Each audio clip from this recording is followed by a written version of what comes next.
Hello दोस्तों, स्वागत है आपका आप ही के चैनल लेट्स ओपन नाउ में। तो आज की वीडियो में हम एक ऑल आउट को खोल के देखेंगे। जो मच्छर मारने की जो ऑल आउट मशीन आती है उसको खोल के देखेंगे कि इसके अंदर क्या होता है, ये अंदर से कैसी होती है, मालूम करेंगे इसके अंदर का राज। So let's open now all out machine.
बस यही था, ज्यादा कुछ था नहीं ऑल आउट के अंदर।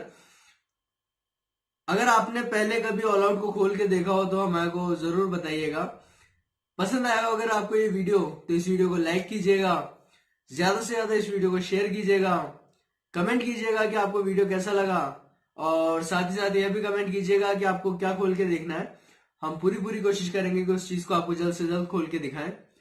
चैनल को सब्सक्राइब करना बिल्कुल भी मत भूलिएगा दोस्तों, और साथ ही साथ बेल आइकन को भी दबा लीजिएगा ताकि हमारी हर नई वीडियो की अपडेट आपको मिलती रहे। इसकी अगली वीडियो में कुछ और नया, कुछ और दूसरा इंटरेस्टिंग सा कुछ भी खोल के देखते हैं कि उसके अंदर क्या होता है, पता करते हैं उसके अंदर का राज।